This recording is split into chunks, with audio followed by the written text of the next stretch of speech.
Estimados alumnos, ¿cómo les va?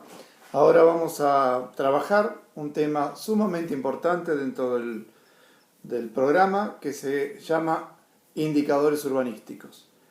Es tan importante que en algunas facultades, en otros planes de estudio, figura casi como el tema único.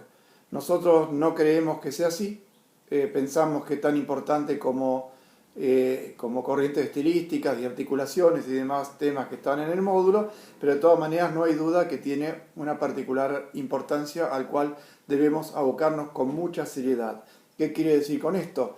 Que no es posible aprobar la materia sin conocer bien y trabajar perfectamente los distintos indicadores que vamos a darles a conocer y de esta forma poder desarrollarse con un buen desempeño en las materias correlativas, tipo tasaciones 1 y 2 y otras materias en donde es indispensable que indicadores lo tengan bien resuelto.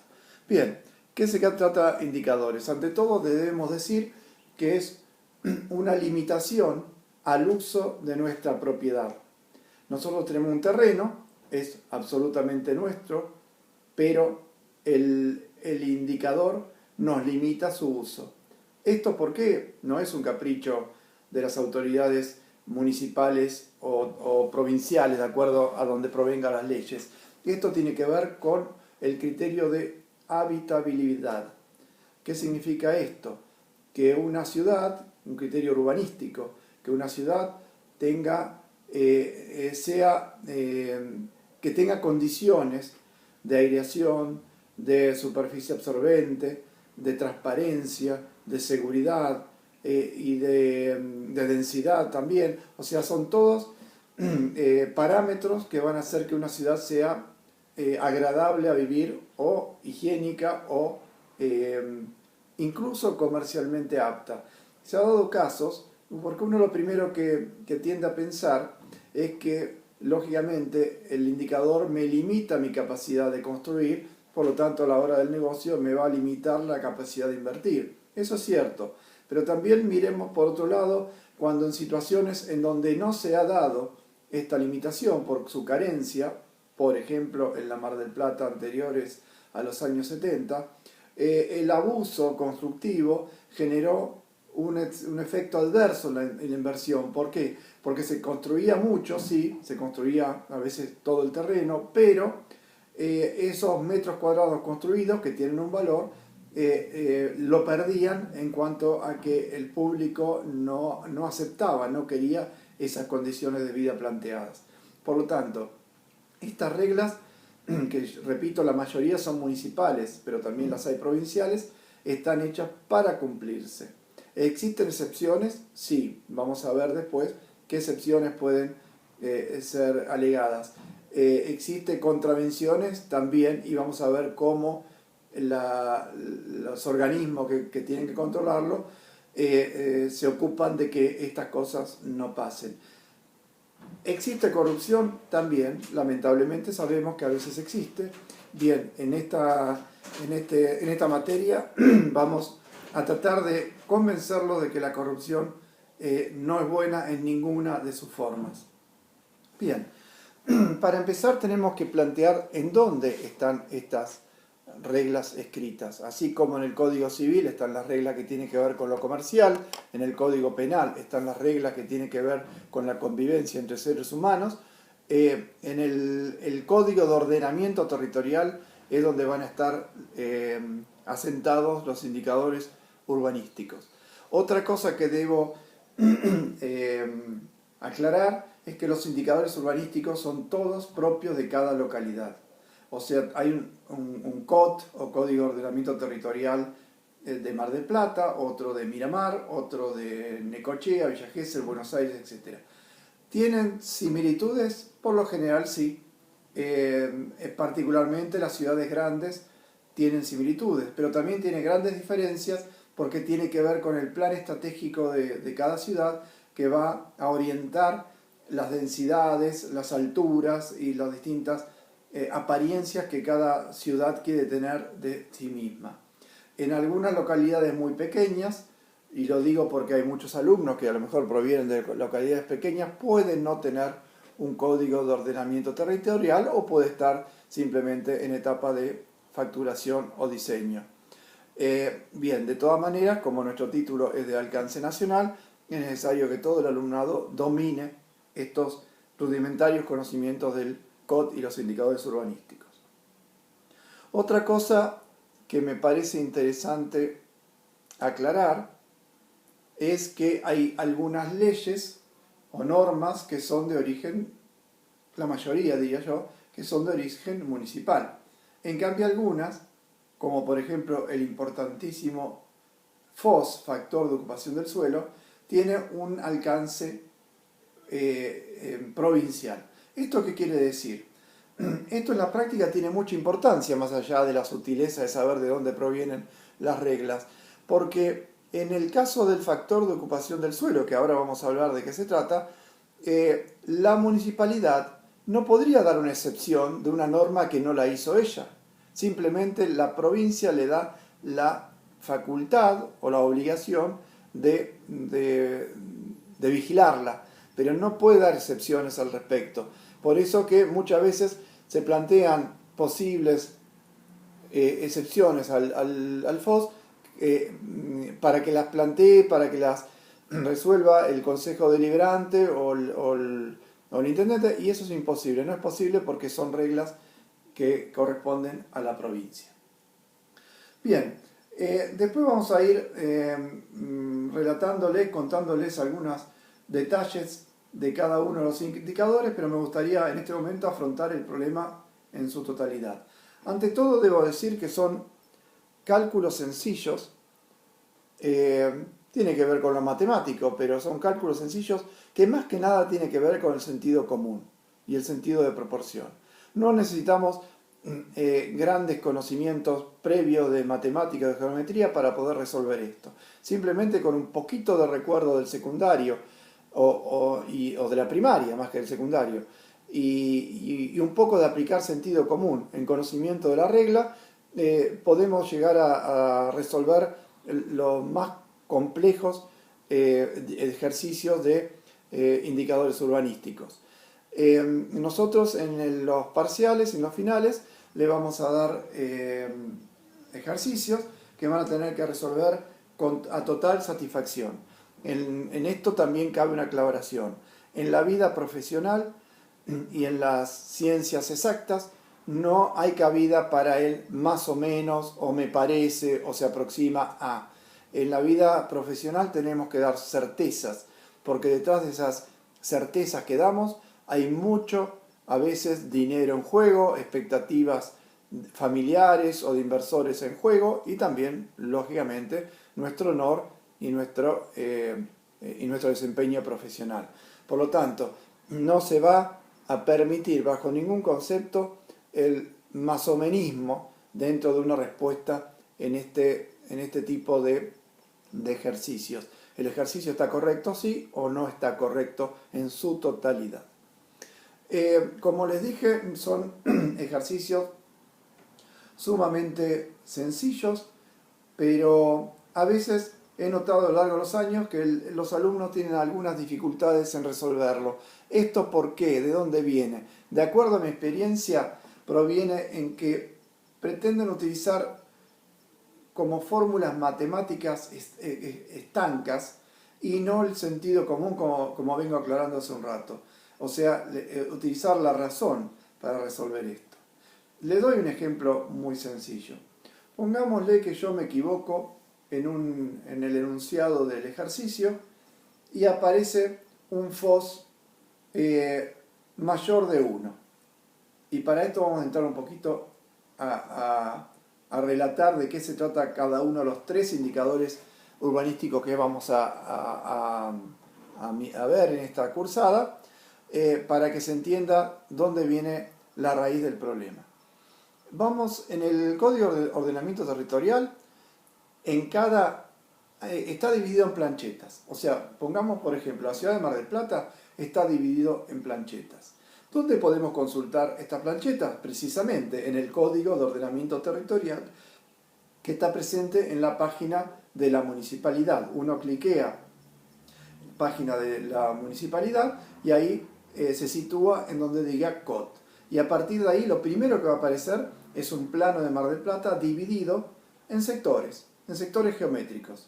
Esos sectores geométricos, generalmente rectangulares, se llaman planchetas. Y en cada plancheta, uno, si cliquea esa plancheta, va a encontrar una determinada porción geométrica de Mar del Plata. Una porción geométrica de Mar del Plata. Olvidémonos del tema barrio. El tema barrio tiene que ver con lo cultural, tiene que ver a veces con lo comercial, pero en el Código de Ordenamiento Territorial olvidémonos del tema barrio. Entonces, imaginemos una plancheta, un supuesto, ¿no?, que abarca desde la avenida Colón de Mar del Plata hasta la avenida Juan José Paso, y después la avenida Independencia y la calle Güemes. Ya se imaginan, para los que conocen Mar del Plata, y si no, fíjense en un plano de Mar del Plata, ya tenemos un rectángulo. Desde ya que las planchetas son más pequeñas de esto, pero bueno, vale como ejemplo. Entonces, dentro de ese rectángulo vamos a encontrar que en el plano, que vamos a ver que hay unas zonas demarcadas con una sigla que podría ser R3, R1, R7 o tal vez C, que responde a comercial, R responde a residencial, lógicamente. Alguna, no sería el caso de este barrio, de esta plancheta, pero sí existen otras planchetas donde hay zona de equipamiento. Equipamiento significa zonas de industria, zonas con talleres, y acá corresponde, después de la sigla R, C, E o lo que fuere, el numerito R4, R7, al grado de intensidad con que debe respetarse estas asignaciones dentro del distrito. Entonces, supongamos que en un sector delimitado como R4 existe una calle, vamos a poner el ejemplo de la calle Güemes, ya que la hemos citado en un principio, que está marcada como vía clasificada. ¿Esto qué quiere decir? Que la vía clasificada tiene un tratamiento distinto del entorno en el cual se encuentra situada. Por ejemplo, no es lo mismo la vía clasificada Güemes a la calle Castelli o la calle Sarmiento, que se encuentra paralela y transversal a la misma. Entonces, las vías clasificadas, por ejemplo, dentro de este mismo distrito, la calle Córdoba, tienen como excepciones a las generalidades del R4 o R3 al cual pertenece el barrio. Estas excepciones precisamente se marcan porque son calles o vías en el cual está permitido determinados usos que en el resto del distrito no le está. Bien, entonces, una vez que nos situamos en determinado distrito, vamos a poner por ejemplo un R4, cliqueamos R4 y ahí nos remite a una ficha en la cual están detalladas las disposiciones, o sea, las posibilidades que tiene ese sector en cuanto a determinados, precisamente, indicadores urbanísticos. Indicadores urbanísticos hay muchos. Por ejemplo, les he nombrado el factor de ocupación del suelo, el factor de ocupación total. También podemos hablar de plano límite. Estos tres son los que vamos a trabajar nosotros. Pero también deben saber que los arquitectos trabajamos con retiro de frente, retiro lateral,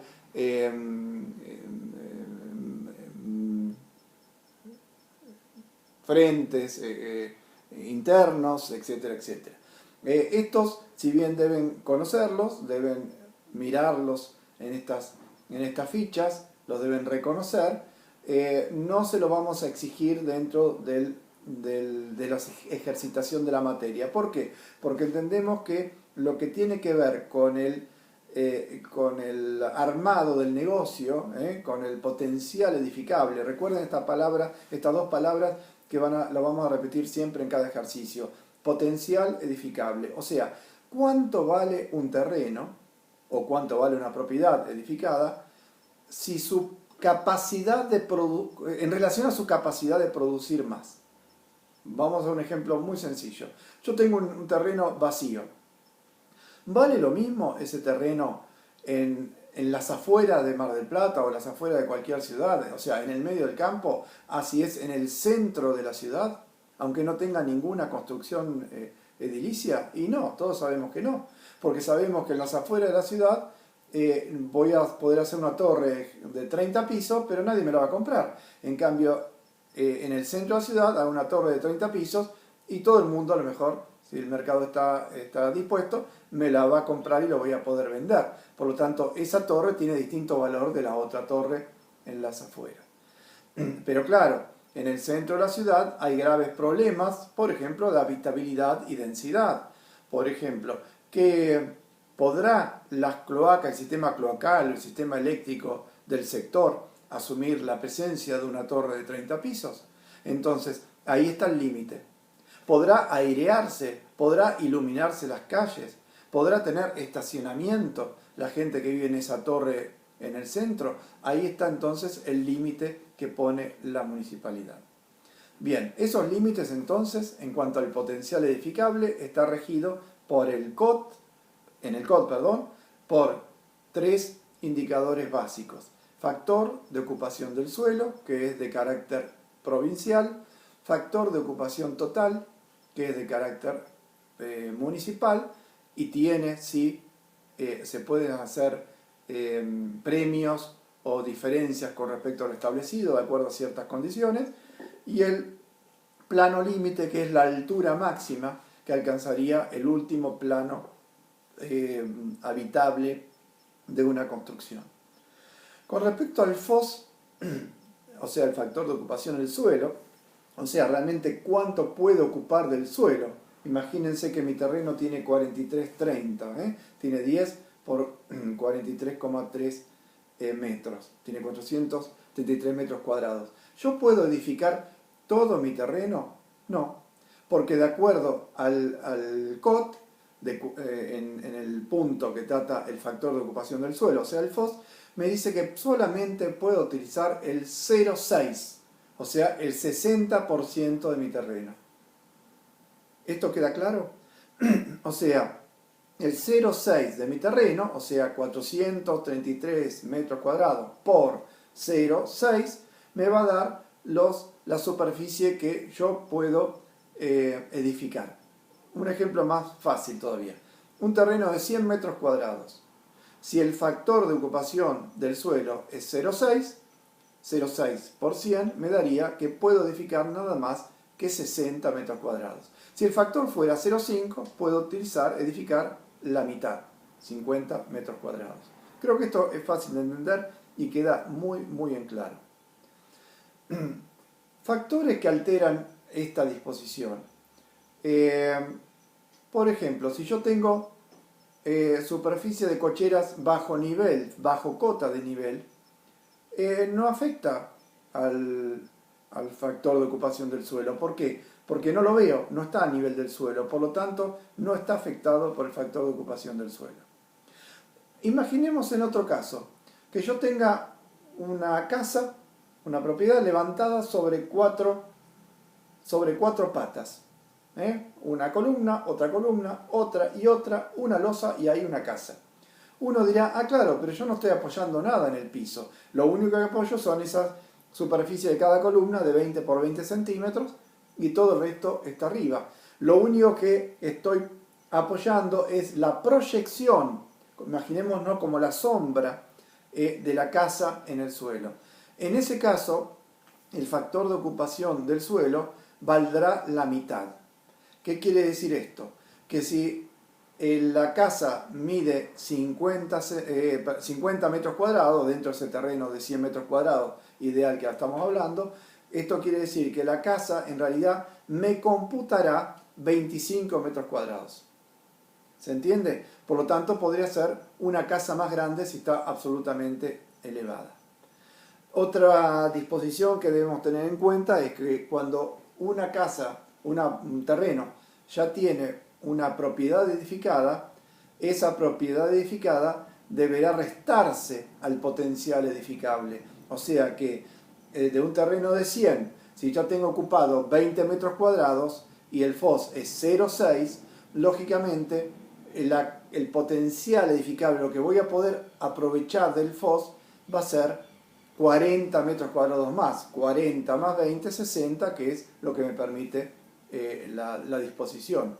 A no ser, lógicamente, que yo demuela esa propiedad, demuela esos 20 metros cuadrados, por lo tanto ya vuelvo a ser dueño del 60% en su totalidad. Ahora, ¿qué pasa? Muchas veces no puedo demoler por razones que no me convengan, económicas, o que lo que hay ahí en ese lugar valga mucho, o por razones de protección de patrimonio, de patrimonio. Por lo tanto, muchas veces, y esto pasa mucho en edificios de la costa, acá en Mar del Plata, en donde vamos a ver un chalet pintoresquista de alto valor y protegido, que no va a poder ser demolido. Por lo tanto, estos chalets entran a tener la función de un amenity, una zona común del edificio, y la torre en altura se hará a continuación de ese chalet reformado, pero lógicamente la parte de la torre que se va a poder apoyar en el suelo va a ser menor del FOS total permitido. Por lo tanto, va a deber ser restado al total. Bien, el otro factor que vamos a trabajar es el factor de ocupación total. Esto sí es una disposición municipal y tiene que ver con cuánto de ese suelo que he ocupado puedo repetir en altura, o sea, la superficie total de un edificio. Como les dije, esto puede haber excepciones, o como llamamos en la arquitectura, los premios. Por ejemplo, si el factor de ocupación total es 2, ¿qué quiere decir? Que si yo tengo un terreno de 100 metros cuadrados, yo podré construir 100 por 2, me da 200 metros cuadrados. 200 metros cuadrados en altura, porque sabíamos que por FOS solamente puedo construir 60 metros cuadrados. O sea, imagínense que construyo 60 más 60 más 60 más 60 hasta llegar a los 200 metros cuadrados. Bien, en algunos casos esta reglamentación nos da un premio de hasta un 70% de incremento, lo cual es muchísimo.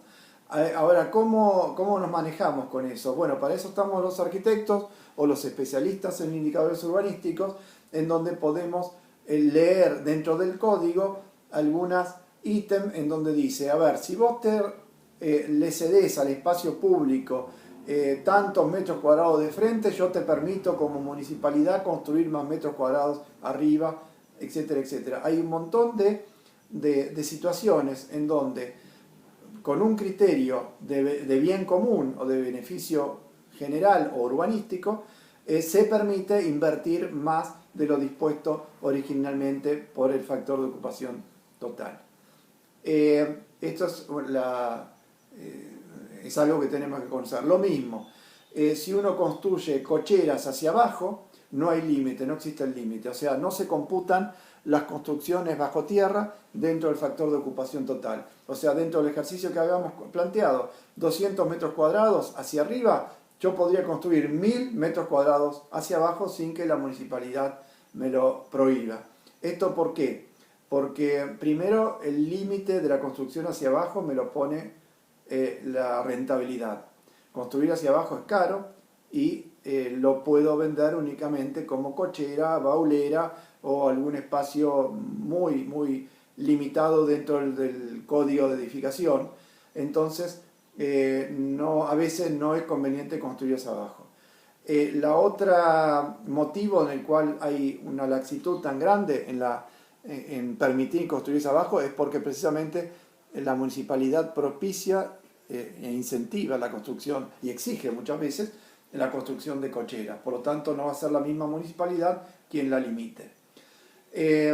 Muchas veces puede haber limitaciones de índole geológico, como la presencia de napas de agua, como la presencia de cañerías, tuberías, ruinas antiguas, en el caso de la antigua Roma, etc. O sea que puede haber otro tipo de limitaciones que no están presentes en el COD, sino que tiene que ver con el caso específico de la construcción de la obra en sí. Bien, y el último de los indicadores que vamos a trabajar es el plano límite. Como su nombre le indica, es la altura máxima al cual puedo acceder. Es un número expresado en metros, pero también figura en algunos códigos, y en el de Mar del Plata más antiguo figura como simplemente un número. Este número, vamos a poner un ejemplo, sea igual a 18. Plano límite igual 18. ¿Cómo se debe leer esto? Si plano límite igual a 18, y vamos a tomar un supuesto que cada altura útil en un edificio es de 3 metros, esto proviene de lo siguiente, la siguiente suma. La altura útil en un espacio de primera es 2,60 metros. Si a eso agregamos el espesor de las estructuras, contrapisos, solados y cielorrasos, ahí llegamos al promedio, al estándar de 3 metros por piso. Entonces, si uno, a ese número ideal de 18, uno lo divide por 3, vamos a entender que podemos 3 por 6, 18, o sea, nos permitiría idealmente 6 niveles, o sea, planta baja y 5 niveles más. ¿Por qué estoy hablando de niveles? Porque muchas veces se puede, el hablar de pisos es variable según la nomenclatura. Todos sabemos que un piso, con un lenguaje de martillero y corredor público, significa una unidad locativa que abarca todo el perímetro del edificio. Por lo tanto, vamos a hablar de niveles. Una cosa muy importante que tenemos que aclarar, que el plano límite no puede tener fracciones. A ver, quiero que se entienda muy bien este tema. Pongámosle que el plano límite es no es de 18, sino que aparece 19. Si yo hago la multiplicación, o la división, mejor dicho, de 3 dividido 19, me va a dar 6,33333. ¿Esto qué significa en la práctica? Significa una tontería. Significa que voy a poder hacer 6 niveles de 3 metros cuadrados cada uno, de 3 metros de altura cada uno, y un nivel de 1 metro, porque es la tercera parte de 1 metro, de un piso. Entonces, es imposible que yo construya 6 pisos y un piso para enanos de 1 metro. Por lo tanto, las fracciones se descartan, se termina eligiendo no por 6,333, sino por 6 directamente, se elige el menor. Y entonces, si ustedes se preguntarán, ¿y entonces para qué sirve esta pequeña fracción que me permitiría 1 metro más? Y bueno, va a mi criterio, o mejor dicho, al criterio del diseñador. Por ejemplo, si uno la planta baja, en vez de hacerla de 3 metros, la hace de 4, crea una planta baja de mayor jerarquía, ahí tiene completado los 19 metros sin haber cambiado el número de niveles. Pongamos el caso que el plano límite me da, en vez de 19, me da 20. En este caso me estaría sobrando 2 metros, o sea, tendría 6 pisos más 2 metros. Tampoco me sirve para nada desde el punto de vista de la habitabilidad, con respecto al código de edificación, que es otro código que habla de la habitabilidad de cada ambiente.